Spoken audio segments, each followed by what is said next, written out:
We are dealing a lot with the issue of sfeikot, of uncertainty. Many times in our lives we are doing some minhag or something good 3 times and we forget to say bli neder without making a vow, and then all of a sudden it's something that it's already established. And then what you do? There is a responsa from one of the greatest rabbis, his name is Chavot Yair, dealing with cases like that, when you have someone who does something for several times and then all of a sudden things change, how you treat it. But let's first start with our sugya. We are Tractate Nedarim, page 19, the top of the page. Amar le'Abaye, b'ma yukimta l'sfek nezirut le'akel. A little review. We explained in the previous daf that the Mishnah tells us in a stam nedarim, in uncertain manner of vow. So if you have a safek, if you have an uncertainty, you go lechumra, you go stringent. So the Gemara asks a question: when you have stam nezirut, if you have a situation that it's uncertain manner of someone who accepts upon himself to be a nazir, so basically if it's safek, if it's uncertain, you go lenient. Is lichora, an appearance, it's also manner of oath, it's a matter of neder. So why you lenient? So Rav Zera respond to us, and Rav Zera said the Mishnah go by the Rabbanan, by the sages. When it's come to Nezirut, when it's come to a law of Nezirite, you go lenient because you go by the Rabbi Eliezer. And he bring a proof. If you remember, the animal is called koi, which some call it the buffalo or others, but it's a mixture of chaya and behema, 2 domesticated and undomesticated animal, and it's not matter of hekdesh, of consecrated item. So the big question is, when it's come to hekdesh, do we differentiate between monetary, between mammon and guf, and the physical meaning the nazir, he consecrated his own body, versus when it's come to money. So when it's come to its own body, if it's a safek nezirut, if it's not clear, if it's something that is uncertain, we go lenient. Or you go by the Rabbanan, by the sages that said, if someone make a general term, for all my livestock is going to be consecrated, and that's included koi, so this is considering hekdesh mammon, this is a consecration of money. So therefore, you go stringent. That's all according to Rabbi Zera.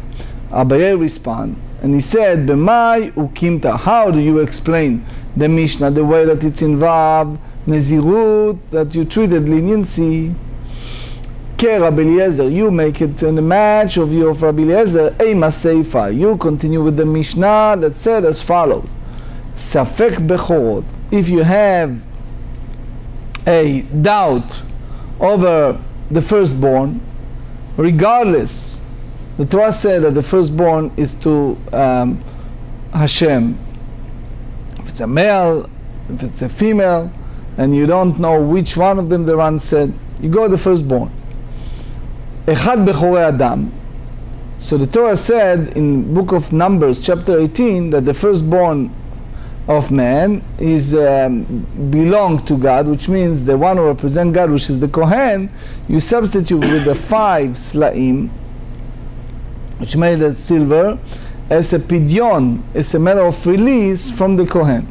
So regardless, so if it's a bechor adam, pidyon aben, ve'echad bechorei behema, or the firstborn of the animal, regardless if bein tme'ah, bein Torah, since you have a firstborn, you need to substitute with a lamb and give the money of the substitute to the Kohen. So if it's a donkey, you call it Peter Chamor. So that's unconsecrated and it's in the hand of the Kohen. Regardless if it's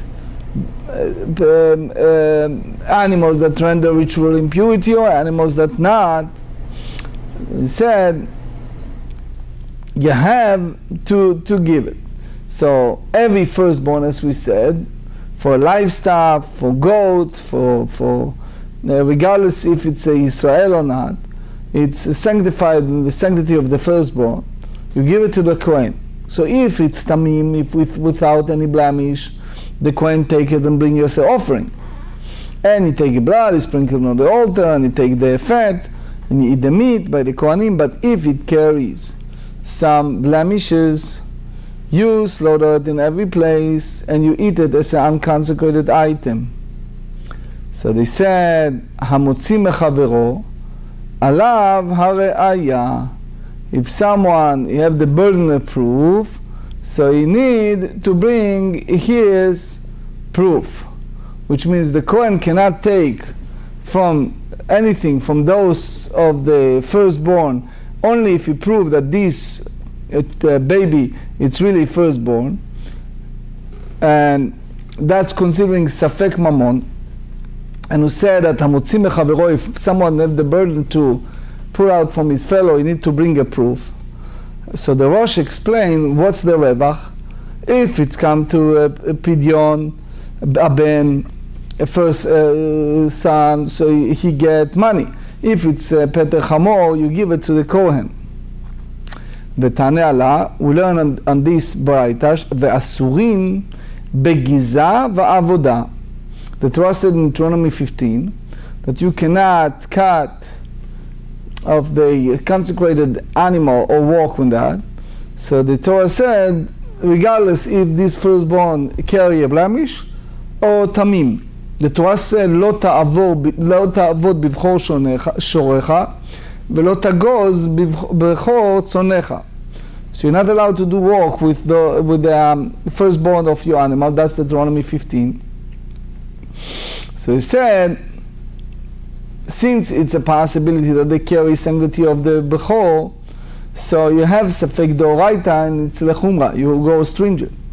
So how can you take and bring, according to Rabbi Eliezer, who said that when it's come to a koi, the mixture, the whole Kedusha, the whole sanctity come from the state of uncertainty, but here you have Safek Nezirut. So if it's Safek Nezirut, you have to go lenient. אמר לי, רבי זרע עשה תו אביי, המייקה מדמית, קדושה באה מאליה לקדושה באה מידי אדם. He says, how do you, on which basis you compare the kedusha, the sanctity that effect automatically, because he sanctified the firstborn, to something that is effect by the hand of a person, which is the Nazirut. Person said, I will be a Nazir if he is a Nazir. So that's a total safek. And a person should not enter himself to the matter of Nazirut. And therefore you go by the safek Nazirut lekula. You go by the state of uncertainty lenient. So is a response, as we said, of Chavot Yair. The Chavot Yair was asked, there is a different minhagim when it's come to toivel in the mikveh, to duck in the ritual bath. There are some ladies that does 3, 5, there are those who does 7 times. So a woman that get used to do that every month, and now she's not remembering how many times she did it. So is that considering a neder? And she needs to basically go back and do it again, or what? So he said no. The whole purpose of ducking more than one time is to remember that she did it. That lizkor shetavlu, that she remembered that she did it once. Since it's clear that to her that she did once, so even she doesn't remember how many, she doesn't need to go and do it again based on this Gemara.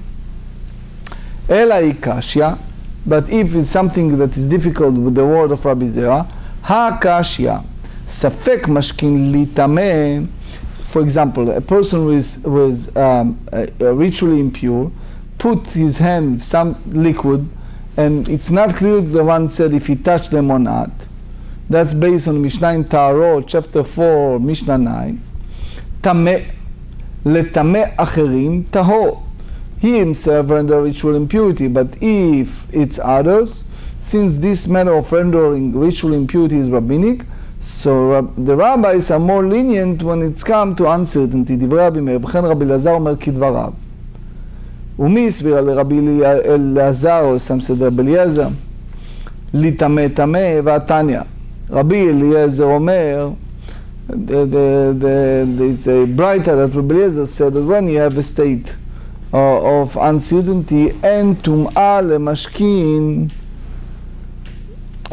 למשכין כל עיקר. When it's come to טומאת משכין, so you don't have, regardless if it's for themselves or for others.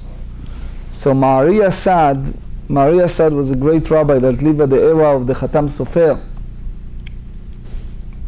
So he said, when it's a safek, it's not clear. For example, someone is not sure if he puts the filling or not. So it's befitting for him to put the filling. Why? So he bring Ma'arit al-Ghazi that said that the Rambam hold when it's come to the safek midoraita. So here you have safek mitzvah aseh. So he said you have to do it. So the Maria said, ask if you have a twin and you have a doubt in regard to Ben Bechor, the firstborn, to do pidyon ben. When it's the mitzvah, the center is to do what? To give it to the Kohen. So since it's a she'ela mamonit, since it's a question over money, so when it's come to that, you have the rule, as we said, that the person, when you have the want to collect money from his fellow, he had the burden to prove, and in order to transfer the money from the other to him. So therefore, is any yan al Kohen. You don't need to give it to the Kohen. So you don't need to be stringent when it's come to this manner of pidyon ben. Teida. So Teida is like you should know that that's the way it is. Sharei id Yosei ben Yoezer. Yosei ben Yoezer was this is Mishnah in Tractate Nedarim, chapter 8, Mishnah 4. Ish tzreda alayal kamtza. And it's about the al kamtza, which is a grasshopper. That basically it's allowed to eat it by the Torah law. Dachan. It's a name, one of those. So Dachan, שהם טהורים, כלומר שאין בהם, so it means דחן, that it's pure, that you don't have, they don't carry any ritual impurity. Why? Because it's only rabbinic decree. So again, so the idea is תדע, שהרי עיד יוסי בן יועזר ישתרדה על יד קמצא דחן, ועל משכין בזמן בחיה דחן, so he tells us that it's only rabbinic, גזירה דרבנן rabbinic decree, and therefore it's not lo mitam'in, because the rabbis try to avoid increasing of rendering ritual impurity in the temple, so therefore they put that decree, they circumscribed that limited, and they said that when it's come to Beit HaMikdash, it's only rabbinic. So even you talk about Nezirut, that it's biblical, how come you tell me that when it's come to Safek Tumat Mashkin, that it's uncertainty when it's a ritual purity of liquid? So since their level of ritual impurity is only rabbinic, so how come you tell me that his whole stringency? This work will be well according to Shmuel, that he said that the meaning of Rabbi Eliezer ruling is that this type of liquid, when it's come to Beit HaMikdash, slaughterhouse are pure and they cannot render other item impure. But aval tumat atzmam, but they themselves, when it's come to the tum'ah itself, shafir. So Rabbi Eliezer fits well the Braita. So therefore you see how you reconcile the word of Rabbi Zera, because this stringency that Rabbi Eliezer holds when it's come to a uncertainty of their own ritual impurity of those liquid, it's only it's basically a stringency for something that based on a biblical precept. Ela le-Rav de-Amar, but according to Rav, that said that the Yossi ben Yoezer testimony means dachan mamash, that it means that butchering place liquid are literally tahor and are not susceptible to tumah at all, because Rav hold that mashke tum'at mashkim midrabanan lo gazru tumah, but because when it's come to rabbis, they don't put a ritual impurity ma'ikale meimar, because you see here that the safek nezirut, you go lenient according to Rabbi Eliezer. So since Rabbi Eliezer hold that even ritual impurity in themselves or those liquid is only rabbinic, how come that he hold stringency of something that more than safek nezirut? So the Yavetz and many others ask a question. Since you tell me the whole matter of liquid mashke bebeit hamikdash in the holy temple, it's only rabbinic, and you say that this is lo yitma and lo yetameh, how about Nes Chanukah? What is the story of the Chanukah miracle? You have the story of the pach shemen tahor, right? This was the jar of the olive oil, and it was the 8 days. If you tell me that liquid mashke lo mekabel tumah bebeit hamikdash, that liquid not is susceptible to ritual impurity in the holy temple, so what is the meaning of the Nes Chanukah? What is the Nes Chanukah? So there's a book called Shoel Umeshiv. He explained that the first explanation is the story of Rabbi Chanina's Gan HaKohanim, which we're not going there, but there's another explanation. He said that this applies solely כשבית המקדש בקדושתו. When you have the holy temple, carries its own sanctity. But when you have these Yevanim, the Assyrian Greek, that desecrated the temple, so in that sense it lost its sanctity, it lost its kedusha. And therefore, since it's not kedusha, then it's not a question. You go back to square one. Elaha. But when you talk about this safek nezirut leakel Rabbi Yehuda, you said that it's go by the Rabbi Yehuda. This Mishnah that said that in a general matter of oath, Nedarim, Leachmir, Rabbi Shimon is go by the Rabbi Shimon. The Tanya, Nazirim yesh bakri hazeh me'akor. If someone declare that I became a Nazir, if there are 100 cores of grain in this pile, so now we need to count. So I need to count. Now imagine what happened, if it's stolen or lost, so you can measure it. Rabbi Yehuda matir. So Rabbi Yehuda said that you don't have chalot nezirut at all, because he doesn't meant to have any matter of chalot nezirut until it's clear that his stipulation is in effect, is effective and real. Rabbi Shimon said no, the rules applies here in Nazir. Why? Because maybe his condition, his stipulation is tnai mitkayem. So it means Rabbi Yehuda hold that the mindset of one who make this vow is that he even is a safek nezirut, he have chalot nezirut, and that's basically safek nezirut leakel. Rabbi Shimon hold that even if it's a total uncertainty is imposed upon himself, so therefore stam nedarim leachmir. So even the Gemara hold that we follow Rabbi Shimon.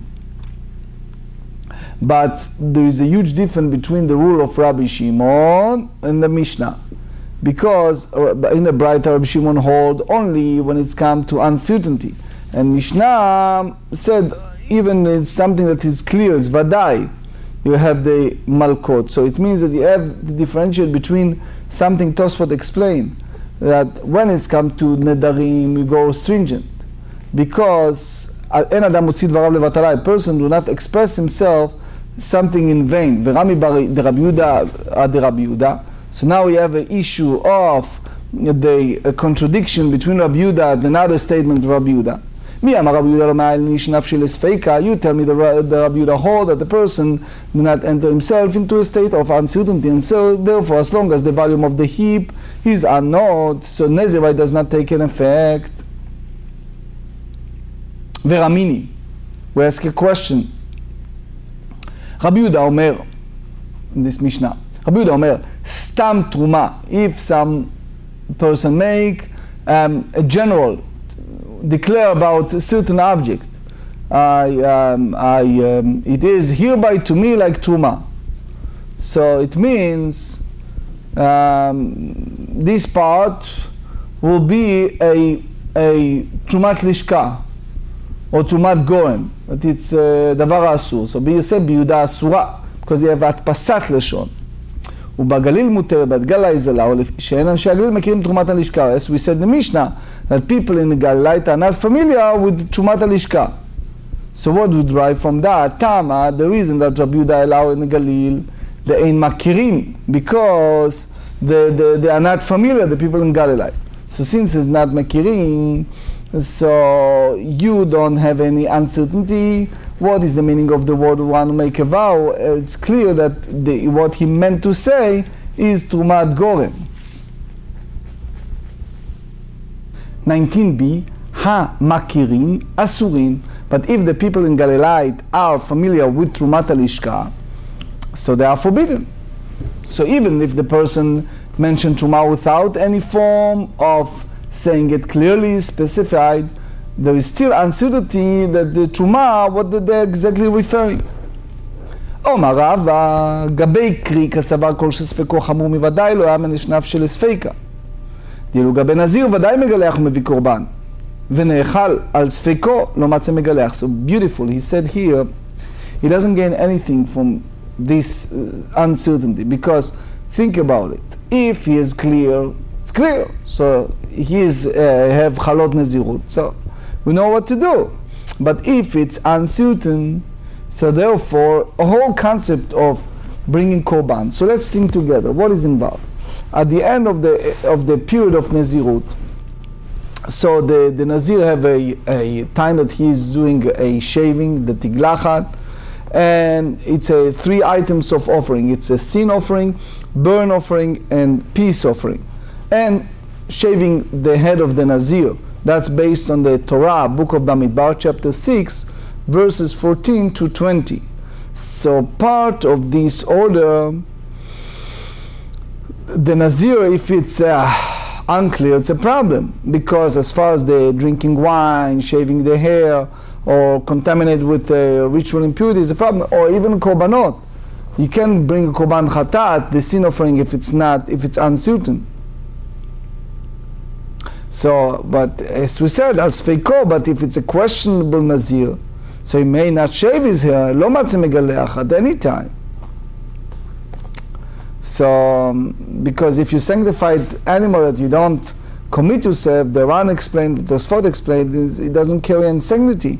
You cannot bring any animal that doesn't carry kedushat korban, the sanctification of that offering. So when it's come to olah and shlamim, the burn offering and peace offering, you can do it, but how do you do it about chatat? You can't bring the chatat. So the Mishnah Lamelech in Ilchot Nezirut chapter 3 explain that you have to differentiate between this type of offering. And since it's not a full concept of bringing all these different offerings, then the safek is much harder to reconcile than a regular case of vadai. So as you see, the whole concept of stam nedarim leachmir, follow that path, that you have to go stringent. Amar le Ravuna bar Yehuda le Rava, Amar hareini nazir olam. If a person said, I'll be a nazir, and this is much serious because it's forever how you treated it. Tosfot explained, we have the mitzvah of giluach, right? So if it's giluach, you have to leave the pious, right? You leave the side lock. What do you do with the safek nazir if it's not clear? So you cannot, in regular situation, you shave everything, including the peot. But here in safek nazir, you don't do that. So how you handle? So the Meforshim explain, you learn, since the Torah used the term isho isha kido, that the law of Nazirite also applied to female, to women.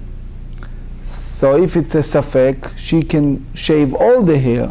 So in that sense, you cannot use it as an example of the peot. אמר לי, רב עשה לרבונה בר יהודה, נזיר עולם נעמי ספיקו חמור מוודאי, Why? Because he's again, he mafsid, he's lost, because safek nazir mivadai, de'ilu vadai, if you have someone who's a permanent nazir, echbid saro, mekel betar, umevi shalosh behemot. If it's too heavy on him, so he may lighten it by trimming with a razor, and he brings 3 animals for his offering. Right? So that's the 3 animals he needs to do. But if it's not, if it's a questionable permanent nadir, so he's not doing it. So because if it's safek, he's not considering a nazir, and he cannot bring all his offering. Amar arei nazir shimshon mai. So if someone accepts himself, soon we see example like Shimshon. Amar le nazir Shimshon lo tanya. That's not part of Arei Nazir. Amar le Varam. I'm just reading it first and then I'll explain. Amar avada barava tana nazir Shimshon. Amar le itanya tanya. So I cannot reconcile it. So basically you see here, Iran have 2 explanations. One he said that I have no answer. One he said that there's 2 different naim, 2 different conditions in the Shita of Rabbi Yehuda. That's the way the Shita Mekubetzet also explained. Ravashi Amarai Rabbi Yehuda Mishum Rabbi Tarfoni. The Tanya Rabbi Yehuda Mishum Rabbi Tarfoni Omer En Echad Mehem Nazir Lefi Shlo Nitan Nazirut Ela La'afla'a. That the only reason that you go the Nazir to take effect only through Hafla'a. You have the explicitness of intent, because when you have this matter of vow of Nazir, takes effect only if it's taken unconditionally. So if you have a case of the heap, since the speaker was uncertain of its value, at the time of the vow of Nazir was taken, the value would not take effect. So the Gemara said, Yachei ma'ira shenignavu avad. So if that's the case, so why is specifically stated that the heap was stolen or lost? And they said that according to Rabbi Yehuda, name of Rabbi Tarfon, he says it doesn't have a chalot nazirot, even you measure the carry and you have 100 core. So he said, Rabbi Shimon. So Rabbi Shimon hold that you have chalot nazirut in this tnai if you know that you found this carry 100. דף על גב דנגנב או שעבד, כסבר מהאל, הנה יש נפשי לספיקה. Even this stole or lost, we say that a person entered himself into uncertainty. And therefore, the vow takes effect.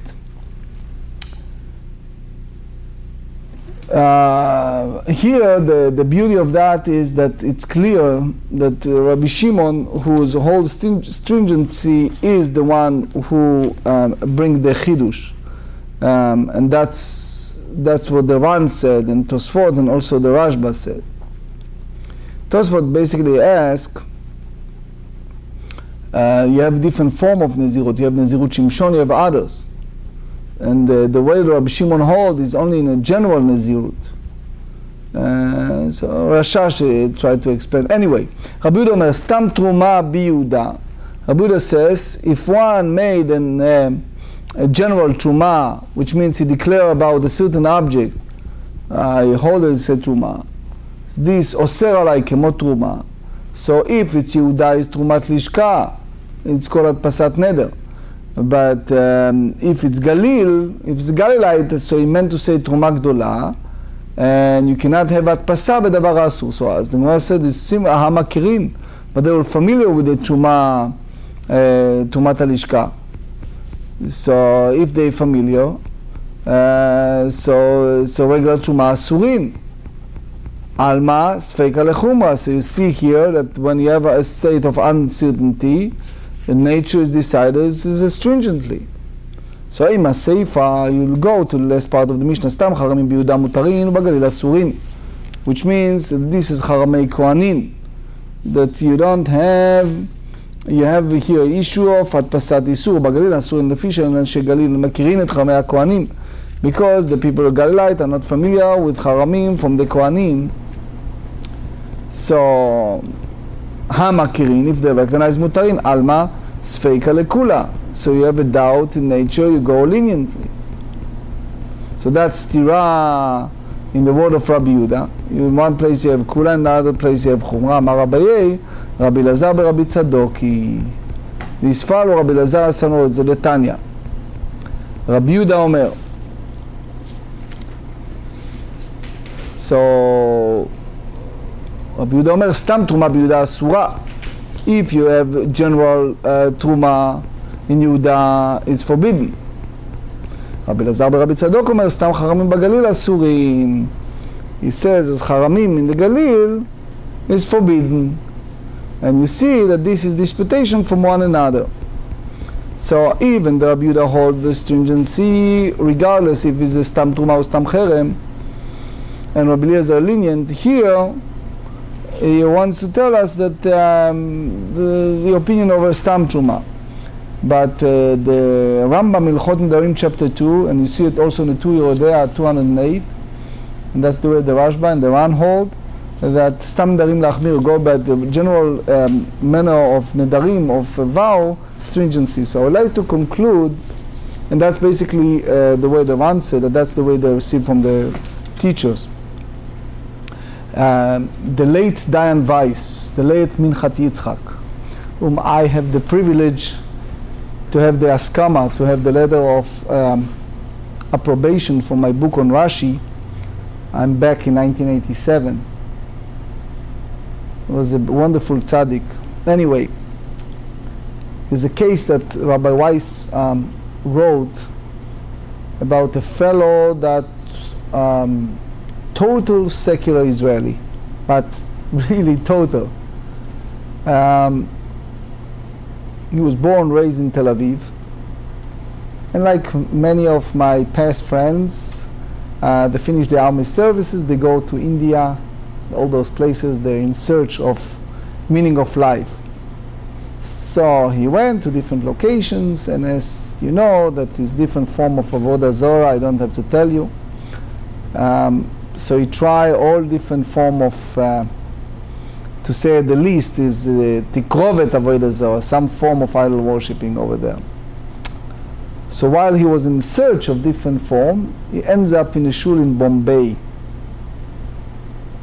So it was the time of Rosh Hashanah. He saw the services and he likes it so much, and he finds the truth in Judaism. So he returned to Eretz Israel, but he was in the process of learning, so he started with learning just the Tanakh, not the general Bible. So impressed with the story of Shimshon, of Samson, so this young Israeli guy, he accepted upon himself Nezirut like Shimshon, having this long hair. So he turned to Israel, he became a Torah observant fellow, but since he accepted upon himself the Nezirut, so he had this long hair. And then he got married, and he had children, and he still kept this long hair because he was a Nazir. And then the children grew up, and they start express embarrassment because people look at him, your father is a Nazir. So eventually that fellow went to the Minchat Yitzchak, to Dayan Weiss, and he said to him, what should I do? Is there any way to get out of this neder? So in one hand, the Minchat Yitzchak brought the Rambam. The Rambam said, like, based on this sugya, when it's come to Nezirut of Shimshon, Samson Nezirite is chamur, is very serious, and is no way to have a heter in general. Excuse me, but then Dayan Weiss, in a long response, find a way to find a heter. And here is his 2 points. Number one, Dayan Weiss said that when this fellow, Israeli, secular, Chiloni, accept upon that himself, he doesn't know what it's all about. He came after being in India and traveling to different faith group and tried different idol worshipping. So when he was in such an early stage, he doesn't know what he's doing when he accepts upon himself the Nezirut. Number two, he said that the first exposure to Judaism was Rosh Hashanah. And when Dayan Weiss asked him, he said that he did a Torah's Nedarim, and he went to Kol Nidre on Yom Kippur. So if that's the case, before he even accepted upon himself Nezirut, Dayan Weiss wrote, He already said part of the Tractate Nedarim said, Mikan ulehaba, from now and onward will not be accepted. So he is retroactively bitul neder. He abrogated himself from manner of vow. So therefore he doesn't meant what he said, and Dayan Weiss allow him. But Dayan Weiss, the Minchat Yitzchak, wrote a letter to the Rav of Strasbourg, and he brought him all these long responsa, and he said to him something very beautiful. He says, look, you do not have to accept what I write in this responsa. You should continue your research on this subject, and if you find anything in my responsa that you disagree, tell me, and I'll appreciate that. So when it's all said and done, the lesson we learn from that is that even in our days, all manner of accepting upon ourselves a vow, even a zirut, is something that we should be very careful. Because the Torah tells us whatever come out of your mouth, you have to follow.